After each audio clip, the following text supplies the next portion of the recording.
All right. So, with all this madness going on, man, you may be thinking, do I want to live? All right. So, as long as I've lived in the United States, the the last election, I saw things weren't really going well. I kind of laid down on the couch, right, and then I fell asleep. And when I woke up, I look on the screen and it said, Donald Trump elected president. And I mean, it was like, I turn off the TV, I'm gonna wake up my wife, and I was like, he won. And she jumped up out of her sleep like she saw a ghost. It's like, what? And and so that's when our kid was she was a baby, so she was in the crib in the room at the time. And so we're just talking about the country that we live in that would elect somebody like that, such a racist, a woman hater, all the bad things. What does it say that we classes? It didn't and racist, all of that. Again, it's not either or. He's all of the above. So so as long as we've lived here, that was literally the first time that I thought, do I want to spend the rest of my life in this country? I never thought about it before, but and then it hasn't gotten better since. So I've thought about it a lot more since. So with that being said, a lot of people are thinking this, and there is many countries around the world have a citizenship for sale, right? So what it is, it's called citizenship by investment, and there's many countries around the world. So you may not be, you may be thinking, okay, I want it. It's expensive, but what it is there many countries around the world. I think about 5 countries in the Caribbean, like Saint Kitts, Grenada, Dominica, and a few other countries. They have a program where you can basically buy citizenship, and it is for the wealthy. Right, it starts at like $100,000, right? And they're saying, and even though this was going on before COVID, they said since COVID, many people are thinking, I may need to move around and go someplace else. That the applications for these programs have gone up by like 42%, and that's why I mentioned the price point. It's like $100,000 US, for like an individual or a couple, and then like $250. Of course, it's different for every region, but basically, with countries that are suffering because of the tourists aren't coming through as much, and it's affecting the overall economy. But again, even though they had these programs in place before, and they use this money to invest in different programs. Like in St. Kitts, they had a program where money from this program would go to farmers who have been, displaced by the sugar industry going under, and that sort of thing. Or the money goes towards a school, or it goes towards the development of. So it's just another source of getting revenue. So that is the good side. The potential good side. So before I talk about the bad, what do y'all think? Do y'all think that these are good ideas? Do you think Jamaica should look into such a program? Other Caribbean countries? Do you see this as a good thing? Jojo, citizenship by investment, or buy a visa, buy a passport. What do you think about that program? So I definitely agree with it. I definitely would do it if I had the money. And so the way I was raised, my dad always taught me that America is no place for Black people. Right. And come on now. Hello, preaching that for years. My dad. I remember. I'm not gonna cut you out, but he was saying that before it was cool. I remember him saying, at a certain point, hey, I'm gonna pack up and I'm out of this country. And since he left, one day, I have not seen him since. One day I ain't seen him. I ain't seen him. That was back in like 85. I ain't seen him since. He packed up the bird and his record collection and was go. Oh, that record collection is deep too. I know. Anyway, go Jojo. But But yes, you're absolutely right. It's been 20 years now. My dad moved back to Jamaica and hasn't moved back. And that's another reason why I'm in the process of moving to Jamaica. It's one of those things. Say what? Stop. We'll talk about that after. That was for TV. That was dramatic for TV. Put it all on a gram. What they call it? What these youngsters call it? On the book. Instagram. But that's why I've been going back and forth, because that's what I'm working on, because it's to the point where I just don't want to be here anymore.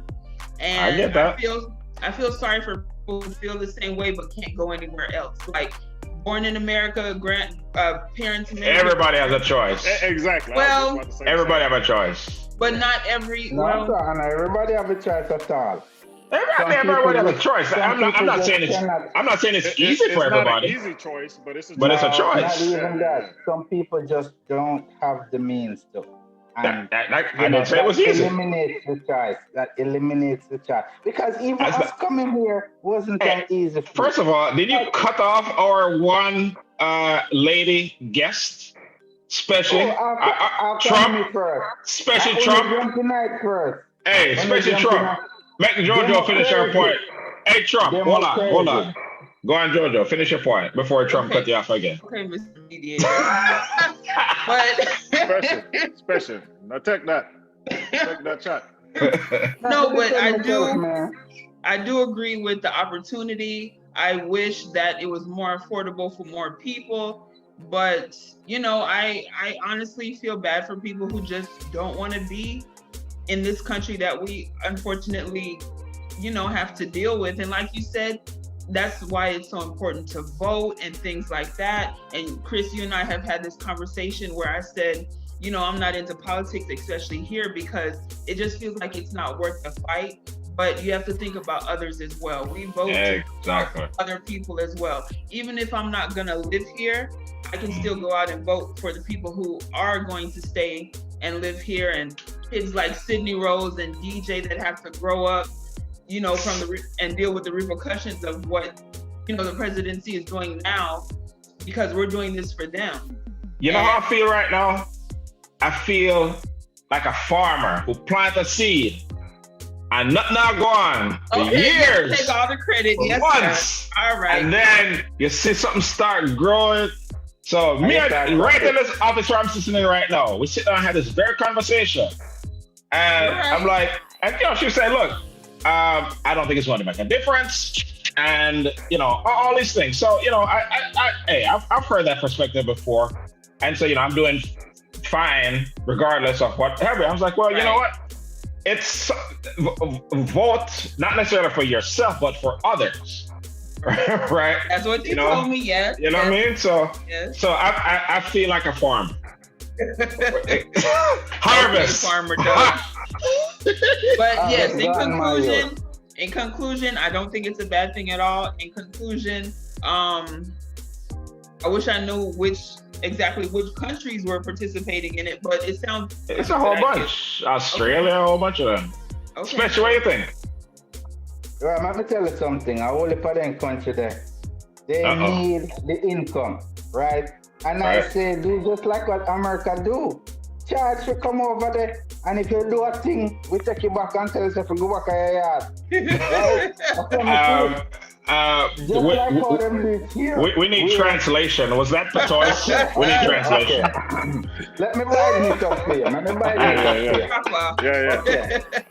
I totally agree that other countries should allow people, whoever they are, to buy citizenship and come here. Right? Because this is the situation. We need your money. America is among one of the highest countries that you have to pay a whole lot to come here and live. Just the whole process is very stressful, right? So these other countries decide we can cut out all of that stress. Just charge you for it. Right? Send our money. Right. And just like America, if you violate, we're taking it back from you and sending you home. And keeping your money. And keeping your money. No refund. Right? Yeah. I mean, and I see where, offspring of people that can actually afford $100,000 to come there and live might benefit the country. You know, there might be the spark that other people might need to invest in an idea that they might come up with, because people in that tax bracket might have a different perspective on a business because of their exposure, their experience, what they grew up with. So I think it can be very, very positive. But if the market buy them way in, I think it can be very positive. Tex, what you say? Man, I hate to be the bearer of bad news, but I totally disagree. There we go. Hey, don't capitalize on my pain. You understand what I'm saying? So I got to deal with this shit, and I can't afford to go to Dubai. But somebody especially is right now. Yeah. But somebody got $100 million and can afford to move and escape this bullshit, and I got to no. Don't capitalize on somebody else's misery. Period. Now, from the perspective of the island of the country who needs it though, not from a Yankee perspective. I don't care. If you're gonna offer this 24/7, 365, no matter pandemic or what's going on, fine. But when from the perspective of, okay, they know what kind of president we have and things going on, so we're gonna capitalize on people wanting to leave this country, I don't agree with it. Period. I mean, there's nothing around that, as far as I'm concerned. All right. So a couple clarifications here. These programs have been in existence way before COVID, and it's something that I've heard about. I just didn't realize the industry was as big as it is. This is a $25 billion a year industry, with people buying citizenship in other countries, right? So this thing is, and so talk about the overall downside is that basically a lot of it attracts a few things. A lot of that money doesn't go towards the causes it's supposed to go to. A lot of corruption. So somebody send out $500,000. A certain minister work out that deal and take a piece off it. So there's that. And also, it's a magnet for people who are looking to hide their money. They're looking to run from where where they are. Let you talk on that because with that. Yeah. So that's kind of the so that like they have different levels, right? They have one level where you get just regular citizenship. You come and just be an average Joe who'd pay $100,000 to go and live in the country, and you can go there, you be, permanent resident status, citizenship status. And then if you pay the platinum level, you basically can buy an ambassadorship where you're immune from prosecution and those sorts of things. So it attracts a lot of criminals. So that is the downside, and so like the vetting procedures. I say it takes about 3 months for them to approve the application, but money talks, and when for certain countries who are in they're desperate for the money, and somebody come and say, hey, here's a $500,000 or $1 million to go towards building a hospital or whatever, then you got to ask less questions and skip some processes. So that is the downside. It can attract a lot of, negative and a lot of, criminals. So that's, hey, I love the idea of, looking for all sources of investment, to better our economies. And if it's an investment versus a loan that you don't have to pay back to the IMF or the World Bank, great. But we have to be mindful of the elements of corruption and those sorts of things. So that is the downside. Overall, I like it, but if we root out those other elements, that's the primary concern. Do you think those are valid concerns? Of course. Man, I need to borrow money from Tex to buy one of the ambassador ones. Exactly. Yep. John Legend. Yeah. We got it. John Legend. Send our money. Just make one tune. Because me no want in my house and I run a party and hear a guy knock on my door and say, yo, you have to turn down your music. Your music is too loud. Yeah, and I totally agree. You can't tell me that. You can't tell me that. Let me be honest with y'all, because we all family here. You know, we all family. There has been, and I agree with Chris, there's been no other time than now that I've actually thought about even more and more daily than leaving this country. And if we all leave this country, well, if I leave this country, you already know where I'm going, right? So Spanish Town. What is? Spain Town. Spanish Town or Port of Spain? Which one? Either way, it's Spanish. Port of Spain, Spanish Town. Which one? Orchard was it. But anyway, to just piggyback off of Chris's point, that was my next point in that. Now, I wasn't aware that we were just speaking of, okay, it was open towards. It's been open. I thought we were talking about just specifically towards this time frame. Okay, great. But the fact that it will invite a bad element. El Chapo now. Yeah. That even solidifies my point even more. Yeah. So, I mean, I don't agree. Even as much as, like I said, I want to move or I would like to move, it would be a difficult choice. You know, you got to uproot your family. Financially, you got to figure out how you're going to sustain your family and live and things like that. At this point, if my better half says, let's go, I'm gone. Period. Okay? To Trinidad? See, you almost made sense. Well, try to get him in trouble for my But now I will say, for those who legitimately would like to leave the country and move and you know, take their family and they can afford it, more power to them. My thing is for countries capitalizing on the US's should I say shortcomings. Okay. Yeah, so and they're talking about like who is, and this is something that we'll get into in a future episode about just really the impact of China throughout the Caribbean and Africa and what have you. In Antigua, for example, 1/3 of all the visas were from China.